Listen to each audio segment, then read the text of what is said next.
1 Timóteo, capítulo 1. Saudações de Paulo. Eu, Paulo, apóstolo de Cristo Jesus, por ordem de Deus, nosso Salvador, e de Cristo Jesus, nossa esperança, escrevo esta carta a Timóteo, meu verdadeiro filho na fé. Que Deus, o Pai, e Cristo Jesus, nosso Senhor, lhe deem graça, misericórdia e paz. Advertência contra falsos ensinos. Quando parti para a Macedônia, pedi a você que ficasse em Éfeso e advertisse certas pessoas de que não ensinassem coisas contrárias à verdade, nem desperdiçassem tempo com discussões intermináveis sobre mitos e genealogias que só levam a especulações sem sentido, em vez de promover o propósito de Deus, que é realizado pela fé. O alvo de minha instrução é o amor que vem de um coração puro, de uma consciência limpa e de uma fé sincera. Alguns, porém, se desviaram dessas coisas e passam o tempo em discussões inúteis. Querem ser conhecidos como mestres da lei, mas não sabem do que estão falando, embora o façam com tanta confiança. Sabemos que a lei é boa quando usada corretamente, pois a lei não foi criada para os que fazem o que é certo, mas para os transgressores e rebeldes, para os irreverentes e pecadores, para os ímpios e profanos. Ela é para os que matam pai ou mãe ou cometem outros homicídios, para os que vivem na imoralidade sexual, para os que praticam a homossexualidade e também para os sequestradores, os mentirosos, os que juram falsamente ou que fazem qualquer outra coisa que contradiga o ensino verdadeiro, que vem das boas novas gloriosas confiadas a mim por nosso Deus bendito. A gratidão de Paulo pela misericórdia de Deus. Agradeço àquele que me deu forças, Cristo Jesus, nosso Senhor, que me considerou digno de confiança e me designou para servi-lo. Embora eu fosse blasfemo, perseguidor e violento, contudo recebi misericórdia porque agia por ignorância e incredulidade. O Senhor fez sua graça transbordar e me encheu da fé e do amor que vem de Cristo Jesus. Esta é uma afirmação digna de confiança e todos devem aceitá-la. Cristo Jesus veio ao mundo para salvar os pecadores e eu sou o pior de todos. Mas foi por isso que eu, o pior dos pecadores, recebi misericórdia, para que assim Cristo Jesus mostrasse quanto é paciente. Desse modo, sirvo de exemplo a todos que vierem a crer nele para a vida eterna. Honra e glória a Deus para todo sempre. Ele é o Rei eterno, invisível e imortal. Ele é o único Deus. Amém. A responsabilidade de Timóteo. Timóteo, meu filho, estas são minhas instruções para você, com base nas palavras proféticas ditas tempos atrás a seu respeito, que elas o ajudem a lutar o bom combate. Apegue-se à fé e mantenha a consciência limpa, pois alguns rejeitaram deliberadamente a consciência e, como resultado, a fé que tinham naufragou. Himeneu e Alexandre são dois exemplos. Eu os entreguei a Satanás para que aprendam a não blasfemar. 1 Timóteo, capítulo 2. Instruções a respeito do culto. Em primeiro lugar, recomendo que sejam feitas petições, orações, intercessões e ações de graça em favor de todos, em favor dos reis e de todos que exercem autoridade, para que tenhamos uma vida pacífica e tranquila, caracterizada por devoção e dignidade. Isso é bom e agrada a Deus, nosso Salvador, cujo desejo é que todos sejam salvos e reconheçam a verdade. Pois há um só Deus e um só mediador entre Deus e a humanidade, o homem Cristo Jesus. Ele deu sua vida para comprar a liberdade de todos. Essa é a mensagem que foi entregue ao mundo no momento oportuno, e eu fui escolhido como pregador e apóstolo para ensinar aos gentios essa mensagem a respeito da fé e da verdade. Não estou mentindo, digo a verdade. Quero, portanto, que em todo lugar de culto os homens orem com mãos santas levantadas, livres de ira e de controvérsias. Da mesma forma, quero que as mulheres tenham discrição em sua aparência, que usem roupas decentes e apropriadas, sem chamar a atenção pela maneira como arrumam o cabelo ou por usarem ouro, pérolas ou roupas caras, pois as mulheres que afirmam ser devotas a Deus devem se embelezar com as boas obras que praticam. As mulheres devem aprender em silêncio e com toda submissão. Não permito que as mulheres ensinem aos homens, nem que tenham autoridade sobre eles. Antes, devem ouvir em silêncio. Porque primeiro Deus fez Adão e depois Eva, e não foi Adão o enganado. A mulher é que foi enganada e o resultado foi o pecado. Mas as mulheres serão salvas dando à luz filhos, desde que continuem a viver na fé, no amor e na santidade, com discrição. 1 Timóteo, capítulo 3. Os líderes da igreja. Esta é uma afirmação digna de confiança. Se alguém deseja ser bispo, deseja uma tarefa honrosa. Portanto, o bispo deve ter uma vida irrepreensível, deve ser marido de uma só mulher, ter autocontrole, viver sabiamente e ter boa reputação. Deve ser hospitaleiro e apto a ensinar. Não deve beber vinho em excesso nem ser violento. Antes, deve ser amável, pacífico e desapegado do dinheiro. Deve liderar bem a própria família e ter filhos que o respeitem e lhe obedeçam. Pois, se o homem não é capaz de liderar a própria família, como poderá cuidar da igreja de Deus? Não deve ser recém-convertido, pois poderia se tornar orgulhoso e o diabo o faria cair. Além disso, os que são de fora devem falar bem dele, para que não seja desacreditado e caia na armadilha do diabo. Da mesma forma, os diáconos devem ser respeitáveis e ter integridade. Não devem beber vinho em excesso, nem se deixar conduzir pela ganância. Devem ser comprometidos com o segredo da fé e viver com a consciência limpa. Antes de serem nomeados diáconos, é necessário que se faça uma avaliação cuidadosa. Se forem aprovados, então que exerçam a função de diáconos. De igual modo, as mulheres devem ser respeitáveis e não caluniar ninguém. Devem ter autocontrole e ser fiéis em tudo que fazem. O diácono deve ser marido de uma só mulher e liderar bem seus filhos e sua casa. Aqueles que exercem bem a função de diáconos serão recompensados com o respeito de outros e terão cada vez mais convicção de sua fé em Cristo Jesus. As verdades de nossa fé.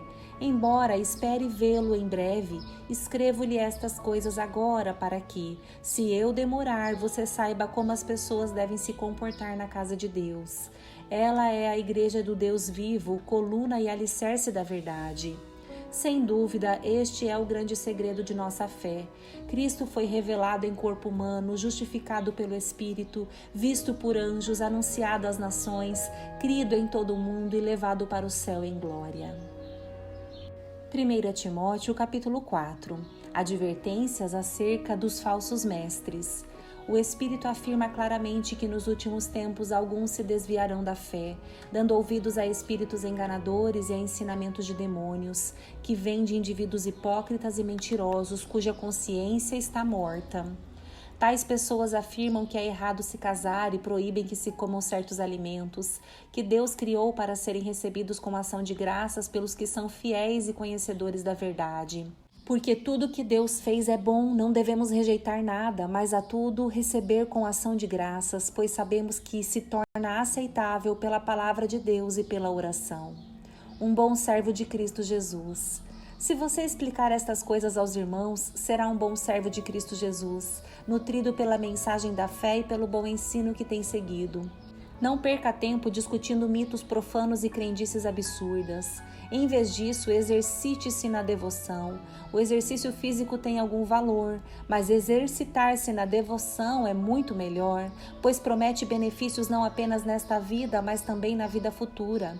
Essa é uma afirmação digna de confiança e todos devem aceitá-la. Trabalhamos arduamente e continuamos a lutar porque nossa esperança está no Deus vivo, o Salvador de todos, especialmente dos que creem. Ensine estas coisas e insista nelas. Não deixe que ninguém o menospreze porque você é jovem. Seja exemplo para todos os fiéis nas palavras, na conduta, no amor, na fé e na pureza. Até minha chegada, dedique-se à leitura pública das Escrituras, ao encorajamento e ao ensino. Não descuide do dom que recebeu por meio da profecia, quando os presbíteros impuseram as mãos sobre você. Dedique total atenção a essas questões. Entregue-se inteiramente às suas tarefas, para que todos vejam seu progresso. Fique atento a seu modo de viver e a seus ensinamentos. Permaneça fiel ao que é certo, e assim salvará a si mesmo e aqueles que o ouvem. 1 Timóteo, capítulo 5. Conselhos a respeito de viúvas, líderes e escravos. Nunca fale com dureza a um homem mais velho, mas aconselhe-o como faria com seu próprio pai. Quanto aos mais jovens, aconselhe-os como a irmãos. Trate as mulheres mais velhas como trataria sua mãe, e as mais jovens com toda a pureza, como se fossem suas irmãs. Cuide das viúvas que não têm ninguém para ajudá-las, mas, se elas tiverem filhos ou netos, a primeira responsabilidade deles é mostrar devoção no lar e retribuir aos pais o cuidado recebido. Isso é algo que agrada a Deus. A verdadeira viúva, uma mulher sozinha no mundo, põe sua esperança em Deus, dia e noite faz súplicas e orações. Mas a viúva que vive apenas para o prazer está morta, ainda que esteja viva. Dê essas instruções para que ninguém fique sujeito a críticas. Aqueles que não cuidam dos seus, especialmente dos de sua própria família, negaram a fé e são piores que os descrentes. A viúva incluída na lista para receber sustento deve ter pelo menos 60 anos e ter sido esposa de um só marido. Deve ser respeitada pelo bem que praticou, como alguém que soube criar os filhos, foi hospitaleira, serviu o povo santo com humildade, ajudou os que estavam em dificuldade e sempre se dedicou a fazer o bem. As viúvas mais jovens não devem fazer parte dessa lista, pois, quando seus desejos físicos forem mais fortes que sua devoção a Cristo, desejarão se casar novamente. Assim, se tornarão culpadas de quebrar o compromisso que fizeram. Além disso, aprenderão a se tornar ociosas e a andar de casa em casa, fazendo fofoca, intrometendo-se em assuntos alheios e falando do que não convém. Portanto, aconselho que essas viúvas mais jovens se casem de novo, tenham filhos e tomem conta do próprio lar. Então o inimigo não poderá dizer coisa alguma contra elas, pois de fato algumas já se desviaram e agora seguem Satanás. Se alguma irmã na fé tem viúvas na família, deve tomar conta delas e não sobrecarregar a igreja, que assim poderá cuidar das viúvas que estiverem verdadeiramente sozinhas. Os presbíteros que fazem bem seu trabalho devem receber honra redobrada, especialmente os que se dedicam arduamente à pregação e ao ensino, pois as Escrituras dizem: não amordaçem o boi para impedir que ele coma enquanto debulha os cereais, e também aqueles que trabalham merecem seu salário. Não aceite acusação contra um presbítero, sem que seja confirmada por 2 ou 3 testemunhas. Aqueles que pecarem devem ser repreendidos diante de todos, o que servirá de forte advertência contra os demais. Ordeno solenemente, na presença de Deus, de Cristo Jesus e dos anjos eleitos, que você obedeça a estas instruções sem tomar partido nem demonstrar favoritismo. Não se apresse em nomear um líder, não participe dos pecados alheios, mantenha-se puro, não beba apenas água. Uma vez que você fica doente com frequência, tome um pouco de vinho por causa de seu estômago. Lembre-se de que os pecados de alguns são evidentes e seu julgamento é inevitável. Há outros, porém, cujos pecados só serão revelados mais tarde. Da mesma forma, as boas obras de alguns são evidentes e outras, feitas em segredo, um dia serão conhecidas. 1 Timóteo, capítulo 6. Os escravos devem ter todo o respeito por seus senhores, para não envergonharem o nome de Deus e seus ensinamentos. O fato de o Senhor ser irmão na fé não é desculpa para deixarem de respeitá-lo. Pelo contrário, devem trabalhar ainda mais arduamente, pois seus esforços beneficiam outros irmãos amados. Falsos ensinos e riquezas verdadeiras. Ensine estas coisas e incentive todos a obedecer-lhes. Talvez alguns nos contradigam, mas estes são os verdadeiros ensinamentos do Senhor Jesus Cristo, que conduzem a uma vida de devoção. Quem ensina algo diferente é arrogante e sem entendimento. Vive com o desejo doentio de discutir o significado das palavras e provoca contendas que resultam em inveja, divisão, difamação e suspeitas malignas. Pessoas assim sempre causam problemas, têm a mente corrompida e deram as costas à verdade.